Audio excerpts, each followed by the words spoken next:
For those who don't know me, my name is Jeffrey Boncristiano. I make videos about minimalism, personal development, basically anything in my life that I find interesting. In particular, today's topic of the Meyers-Briggs type indicator test and how it can work into your personal development. And I think that starts with personality. So what is personality anyways? Actually, I have no idea, but I do prefer the definition by Gregory J. Feist, which is a pattern of relatively permanent traits and unique characteristics that give both consistency and individuality to a person's behavior. Now, traits are characteristics of a personality, and they're not absolutes. A good trait example would be somebody who's nice or generous. And then you have psychological mechanisms, which is the process of a personality. Think of this as your mill. You put input in, it gets processed through your psychological mechanisms. Then on the other end, it is processed as a decision on how you act. In other words, this is the process of your traits. And these traits are the cornerstone of your predicting behavior. So the question is, where does it come from, nature or nurture? And most cases and most answers would say a little bit of both, but it does lean on genetics quite a bit, such as serial killers or maniacs or mental disorders. So when we look at humans and their behaviors, you can look at it from a macro to micro scale.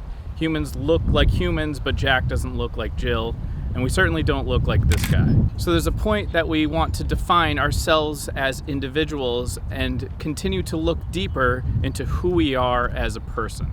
And it's this way that we can greater navigate the world and have a better understanding of ourselves and the people around us. Psychologist Isabella Briggs Myers believed that if people understood each other better, they could work better together and there'd be a lot less conflict. Some other notable effects of understanding yourself would be higher stress resilience. You're more able to cope with the stresses in your life. Deeper insight. You have more insight into what makes the people around you happier, and maybe you can provide for them. Better performance. It's a tool that can launch growth in all aspects of your life. Better decision making. Being able to make better decisions faster. Tailored opportunities. You become more aware of these opportunities that come into your life and ones that suit you and what doesn't, and being able to strike on the correct ones that fit you the best. Goal setting. Become more aware of what you want, giving you a faster track to accomplishment.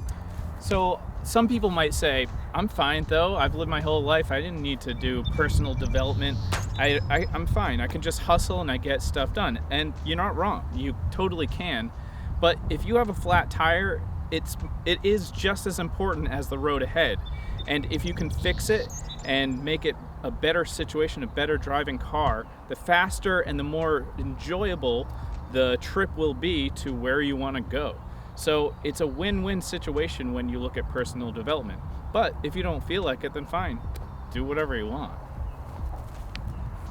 In other words, it's a test that defines your personality into one of 16 different types.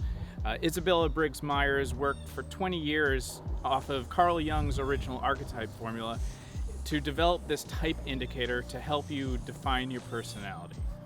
Today, the MBTI is one of the most widely used and recognized tools for a personality test, and I think it's around 2 million people use it every single year. You could say it's kind of a big deal. With that being said, I do want to give some advice on how to approach this and process it. And it's because, just because a test says you are a certain way does not define you as a person. You have to understand how to implement something and take what you agree with and understand it as a refinement instead of a definer. And things like this are still helpful even if there's part of it that is incorrect. A good example would be if somebody saved their life, but they're narcissistic and all they wanted praise, that's irrelevant. They still saved a life and they still did good. This test will still do you good as a way to narrow down what you're like as a person and help define you as an individual compared to the other humans in the world. So if you're curious what my MBTI is, stick around, but before, please like and subscribe and comment and find me on Instagram. I have a newsletter if you guys didn't know. It's very infrequent, but I love it, and just some sharing of my musings and whatnot. So anyways, my indicator type is INTJ, and I've taken the test probably 7 times to make sure. I thought I was more of the INTP P, but it keeps going back. So I am kind of percentage a little bit split in the middle there, but it does lean towards the J, even though that I live my life a certain way that does call in a lot of P type of ways. So my final thoughts is I took this MBTI maybe about 8 years ago, and it really helped me define and understand who I was. I was able to lean into strengths and not look at them as failures, and my weaknesses are things that I could correct and improve upon as absolutes that were inherent in who I am. Now, I do believe that a person can change over time and adapt and grow from other people. And because I have labels and I could understand myself a little more clearly, I can really propel my personal growth and my life and accomplishments much faster than if I was just going in blind. So yeah, I really hope you take this test. There's the true one, it's about $50, and then there's the plenty of free ones. I would just take one of those just to start, to see if you even like it. It doesn't take long. See what you are. Maybe it resonates with you or not. And until next time, guys, cheers.